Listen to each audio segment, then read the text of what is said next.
Can you believe he acted like such an asshole? Artemis exasperatedly sighed, complaining between bites of her food. Paris rolls her eyes. Didn't you meet him at one of those CDS venues that plays local-only bands? Now don't go judging me like that, Paris. You of all people know that's where you go to get the good drinks and proto-hash. Artemis says, lighting a proto-stick. Smoke gently wafts through the umbrella covering the table they are currently seated at. Paris slowly picks at her meal as Artemis finishes her food and chugs her drink. Anything planned with P.E. Eater? Artemis squeezes the vowels out of his name in an effort to embarrass Paris. No, you know I'm not that interested in him. You just always bring it up because he works at the Squimp Parlor down the street from work. She retorts, once again rolling her eyes as she signals for the waitress. Did you have something planned? You know I do, of course, silly. Artemis smiles, excited at what she has planned for them tonight. I totally found out about a roof party out in the Tome District. Apparently there will be some like K-list celebrities there, but it's this crazy pool and outside plaza on the 16th floor. That sounds great. Paris says, wishing inside that Artemis would have suggested just getting food and staying in. Besides, the newest episode of Deadliest Citizen was on, and she really wanted to catch it before everyone spoiled it at work for her. She knew that Artemis would want to go shopping to get a new outfit, and that was her out to at least get some quality time with her couch and some noodles. Okay, call me when you're ready tonight and we'll go out. 6 hours later, Paris is holding on to the handrails of a light sub as Artemis is chatting some guy dressed as if he was going to a costume convention for what the elder catalogs would call a rainbow vampire. She hated going out to the Tome District. It was always filled with people who have found success with multiple businesses and acted like absolute assholes. But of course, Artemis probably met some crazy musician who had eccentric connections. Hey, this is our stop, Artemis. Paris yells to be heard over the clatter of the station as the doors slide open.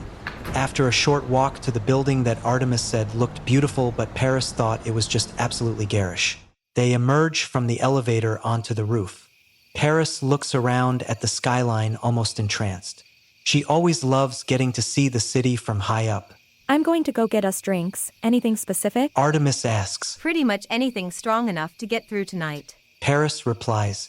Artemis runs off in a hurry, no doubt trying to flirt with the bartender for cheaper drinks. She grabs the drinks and leaves, at least leaving a tip before rushing off. After a few hours of dancing and occasionally having to fend off drunk attempts at flirting, the girls are about ready to go home. Hey, can you wait for me? Is spoken as a hand extends into the elevator door, forcing it open. Paris hears Artemis whisper, Oh no. quietly as the door shuts behind the new arrival. Oh, hey Artemis, it's been a little bit since I've ran into you. Are you doing any better, or do you still have a hard time deciding to date anyone? Lydia exclaims, sounding slightly chapped. Lydia, you knew it wasn't going to be a long-time thing. You even said it yourself. Besides, last I heard you got kicked out of the Hellhound for getting a little too drunk and trying to hook up with the owner's wife. Artemis responds, rolling her eyes. Damn it. Paris thinks in her head, realizing the next 10 minutes in the lift were going to be painfully tense. Why does this always happen when she goes out? Artemis and Lydia continue to bicker between each other for the entirety of the ride. When the elevator slowly opens its doors, Paris wishes she had been drunk for the entire encounter.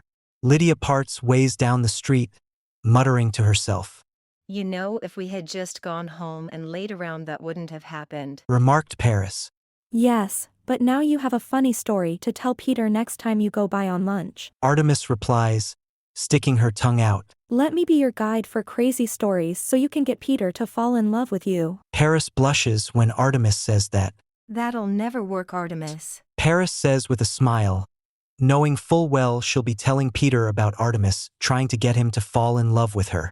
Of course he'll give that dumb little smile and laugh.